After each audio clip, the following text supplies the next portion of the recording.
सारी दुनिया सुख के लिए कार्य करती है। भक्तों, माता लक्ष्मी कहती है घर की ये 5 चीजें कभी दूसरों को नहीं देनी चाहिए। आज हम जानेंगे माँ लक्ष्मी की एक प्राचीन कथा। इस कथा के माध्यम से आपको पता चल जाएगा कि एक स्त्री को अपने घर की कौन सी चीजें दूसरों को नहीं देनी चाहिए। जो भी स्त्री ये चीजें दूसरों को देती है, माँ लक्ष्मी उसके घर को छोड़कर चली जाती है। इसीलिए भक्तों, आप इस कथा को पूरा जरूर सुने, क्योंकि आधा अधूरा ज्ञान घातक होता है। जो भी इस कथा को पूरा सुनता है, माँ लक्ष्मी उसकी झोली खुशियों से भर देती है। भक्तों, पूर्व काल की बात है। मध्य देश में एक अत्यंत शोभायमान नगरी थी। उस नगरी में एक सुकन्या नाम की स्त्री अपने पति और सास ससुर के साथ निवास करती थी। सुकन्या एक पतिव्रता नारी थी जो सत्य धर्म का पालन करने में तत्पर और गृह कार्य में दक्ष थी। सुकन्या का स्वभाव अत्यंत दयालु था। वह सदैव दूसरों की सहायता किया करती थी। सुकन्या का पति संजय एक वैश्य था। उसकी अनाज की एक दुकान थी। वह बाजार में लोगों की जरूरत की चीजें बेचा करता था। सुकन्या अपने पति से बहुत अधिक प्रेम करती थी। वह अपने पति को ही परमेश्वर मानकर उसकी सेवा करती थी। सुकन्या नित्य पति से पहले जागती थी, अपने घर का आंगन को स्वच्छ करती थी, फिर रंगोली बनाकर आंगन की सजावट करती थी। उसके बाद वह अपने घर को स्वच्छ करती, फिर स्नान आदि कार्य संपन्न करके वह तुलसी को जल देती थी और देवी देवताओं का पूजन करती थी। इस प्रकार से वह रोज अपने नित्य कर्म करती थी। सुकन्या ने कभी किसी का अनादर नहीं किया। वह सभी के साथ मधुर वाणी में बातें करती थी। सभी लोग सुकन्या को देखकर कहने लगे थे कि यह तो साक्षात लक्ष्मी के समान गुणों वाली स्त्री है। ये अपने परिवार का कितने अच्छे से ख्याल रखती है। इसके अलावा सुकन्या दान धर्म करते समय कभी अपने हाथ पीछे नहीं खींचती थी। उसके द्वार पर जो भी याचक आता वह उसे दान दिए बगैर नहीं भेजती थी। उसके द्वार से कोई खाली हाथ नहीं जाता था। जो भी भूखा उसके द्वार पर आता तो वह भरपेट भोजन करके ही लौटता था, जिससे उसके द्वार पर आए हुए सभी याचक अत्यंत प्रसन्न होकर उसे आशीर्वाद देकर लौट जाते थे। इतना ही नहीं, सुकन्या अपने पड़ोसियों की भी सहायता करती थी। उसके पड़ोस में जो भी गरीब और दुखी लोग रहते थे, उन्हें भी वह नित्य भोजन दिया करती थी। पड़ोसियों को जो जो चीज लगती, सुकन्या बिना विचार किए ही दे दिया करती थी, जिस कारण से सुकन्या के पड़ोसी भी उसका बहुत अधिक सम्मान करते थे। वे कहते थे, अहो, यह सुकन्या तो साक्षात देवी है। देवी साक्षात माँ अन्नपूर्णा ने ही सुकन्या के रूप में जन्म लिया है। लोग जब भी सुकन्या की प्रशंसा करते तो वे सभी उसके विषय में अच्छी बातें ही कहते, लेकिन लोगों की बातें सुनकर भी सुकन्या ने कभी घमंड नहीं किया। वह उन सभी को आदर और सम्मान से ही बातें किया करती थी। फिर एक दिन की बात है, सुकन्या की एक पड़ोसन उसके घर पर आई है। सुकन्या उसका स्वागत करती है और बड़े प्रेम से उसे कहती है, हे बहन, हमारे घर में तुम्हारा स्वागत है। आज किस कारण से तुम्हारा मेरे घर पर आगमन हुआ है? यदि कोई वस्तु चाहिए तो मुझसे मांग लो, मैं तुम्हारी अवश्य मदद करूंगी। सुकन्या की पड़ोसन कहती है, सुकन्या बहन, आज मेरे घर पर बहुत से रिश्तेदार आए हैं। उनके लिए मैं भोजन बना रही हूँ, इसीलिए मैं तुम्हारे पास रोटी बनाने के लिए चकला बेलन और तवा मांगने आई हूँ। यदि तुम कुछ समय के लिए मुझे चकला बेलन और तवा दे दोगी तो बड़ी कृपा होगी। मैं काम हो जाने के बाद तुम्हें जल्दी ही लौटा दूंगी। सुकन्या कहती है, हे बहन, इसमें क्या बड़ी बात है? अभी मुझे चकला बेलन की आवश्यकता नहीं है, इसीलिए तुम मेरा चकला बेलन और तवा ले जा सकती हो। रुको, मैं अभी तुम्हें ला कर देती हूँ। फिर सुकन्या रसोई घर में जाती है और रसोई घर से चकला बेलन और तवा लाकर उस पड़ोसन को देती है। तब पड़ोसन कहती है, हे बहन, तुम्हारा बहुत बहुत धन्यवाद। आज तुमने मेरा काम सफल कर दिया।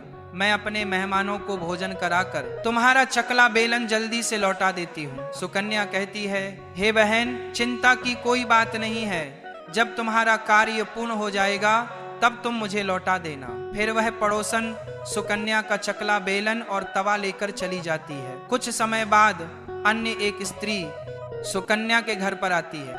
सुकन्या उसका भी प्रेम से स्वागत करती है और पूछती है, पधारो बहन, आज तुम्हें मुझसे क्या काम है? संकोच ना करो और बताओ तुम्हें मुझसे क्या चाहिए। मैं तुम्हारी मदद जरूर करूंगी। तब वो स्त्री कहती है, बहन, मेरे घर में बहुत गंदगी हो गई है और मेरे घर को साफ करने के लिए मेरे पास कुछ भी नहीं है, इसीलिए मैं तुम्हारे पास झाड़ू मांगने के लिए आई हूँ। यदि तुम्हें कोई समस्या ना हो तो कृपा करके मुझे अपने घर की झाड़ू दे दो, मैं अपना घर साफ करके तुम्हें झाड़ू लौटा दूंगी। सुकन्या बिना विचार किए ही कहती है, हे बहन बस झाड़ू ही तो है, इसमें क्या समस्या हो सकती है, तुम रुको, अभी मैं तुम्हें अपने घर की झाड़ू लाकर देती हूँ। इतना कहकर सुकन्या घर के अंदर जाती है और झाड़ू लेकर आती है और उस स्त्री को दे देती है। वह स्त्री सुकन्या के घर की झाड़ू लेकर चली जाती है। फिर कुछ देर बाद अन्य एक स्त्री सुकन्या के घर पर आती है। सुकन्या उसका भी बड़े प्रेम से स्वागत करती है। सुकन्या कहती है, पधारो बहन, क्या बात है, आज मेरे घर पर किस कारण से आना हुआ? तुम्हें जो कुछ भी चाहिए निसंकोच होकर कहो, मैं तुम्हारी सहायता करने का प्रयास अवश्य करूंगी।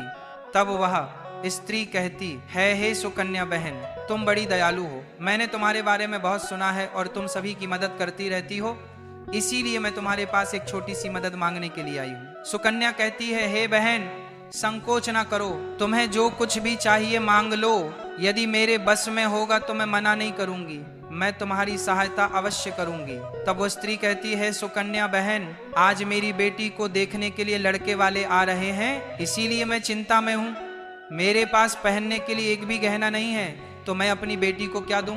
उसके पास पहनने के लिए अच्छे वस्त्र भी नहीं है, इसीलिए कृपा करके मुझे आप थोड़े गहने और वस्त्र उपहार में दे दीजिए।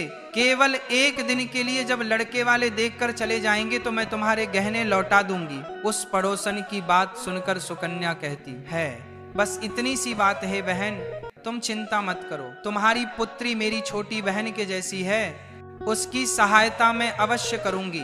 मैं अभी तुम्हें मेरे गहने और साड़ी देती हूँ, जिसे पहनकर तुम्हारी पुत्री राजकुमारी लगेगी। फिर सुकन्या अंदर जाती है, गहने और साड़ी लेकर आती है और उस पड़ोसन को दे देती है। वह पड़ोसन प्रसन्न होकर सुकन्या के गहने और साड़ी लेकर चली जाती है।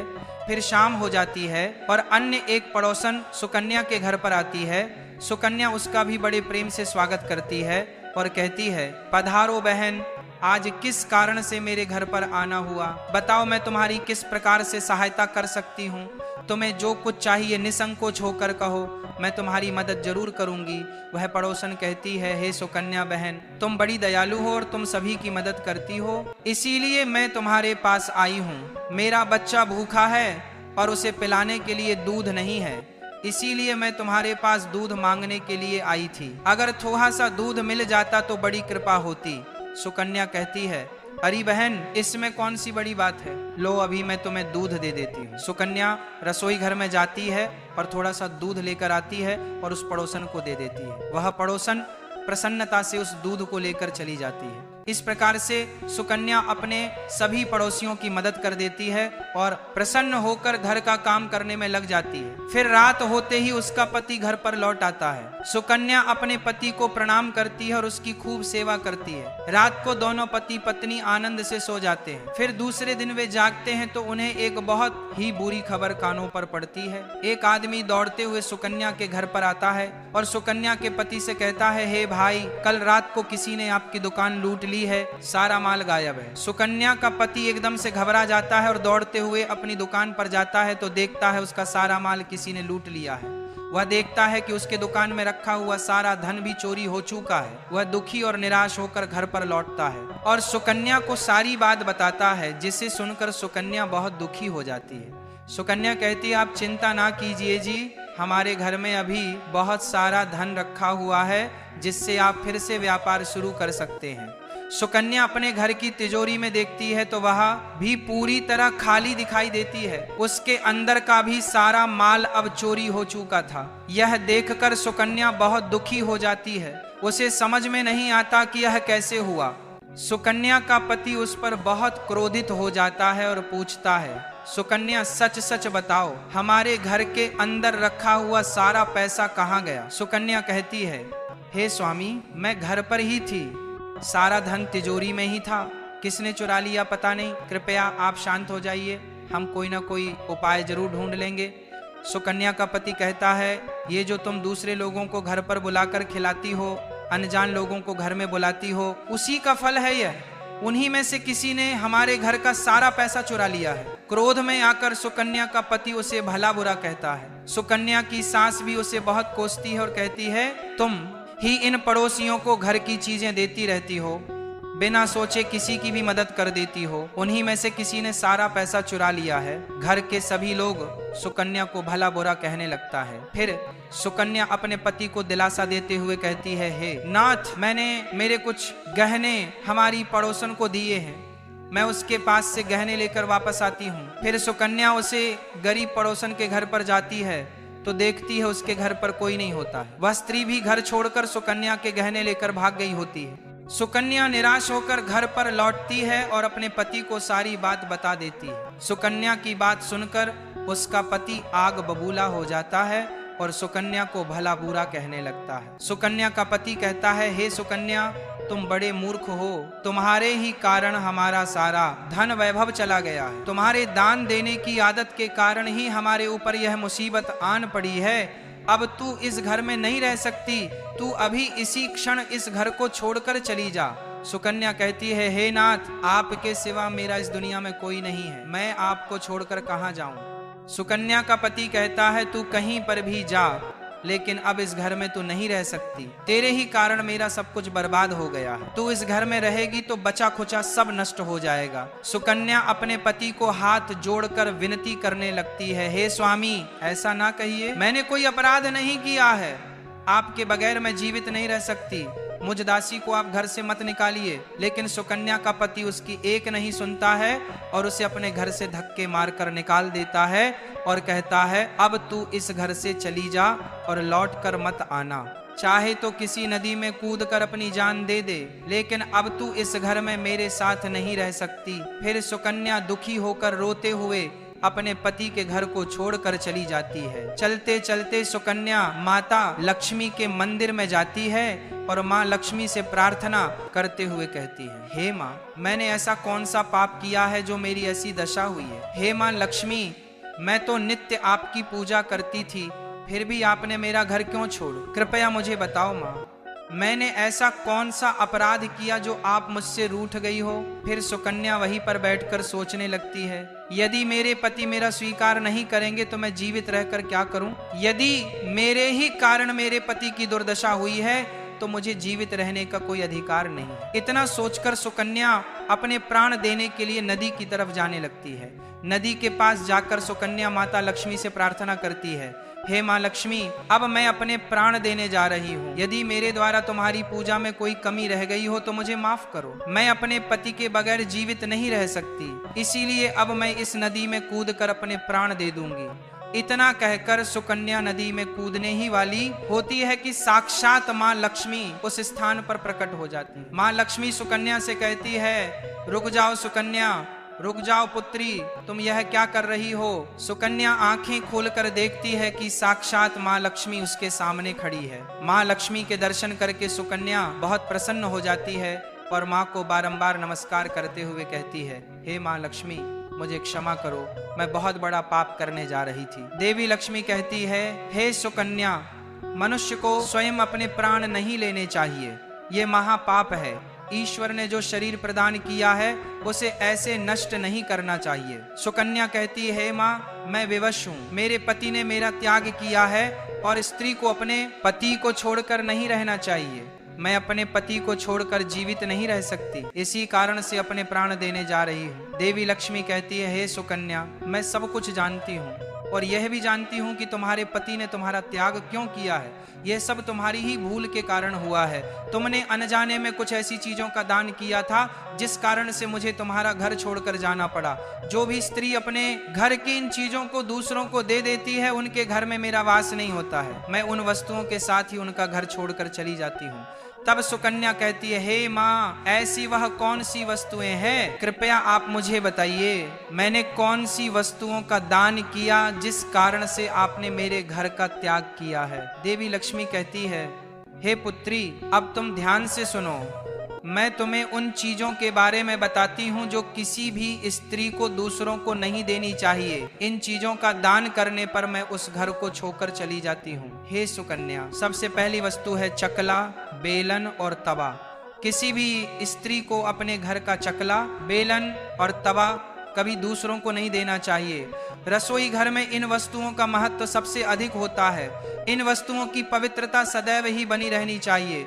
इन्हीं वस्तुओं से भगवान विष्णु को प्रसाद बनाया जाता है और तवे पर बनी पहली रोटी भी गाय को खिलाई जाती है। इसीलिए इन वस्तुओं को हमेशा स्वच्छ और शुद्ध रखना चाहिए। दूसरों को देने पर ये अपवित्र हो सकती है और फिर इनका उपयोग करना अशुभ फल प्रदान करता है। इसीलिए सुकन्या, तुमने अपने रसोई घर के चकला, बेलन और तवा अपनी पड़ोसन को देकर पहली सबसे बड़ी भूल की है। आगे माँ लक्ष्मी कहती है, हे सुकन्या, अब तुम दूसरी वस्तु के विषय में सुनो। तुमने अपनी पड़ोसन को अपने घर में रखी हुई झाड़ू ही दे दी, जिस वस्तु में मेरा सदैव वास होता है।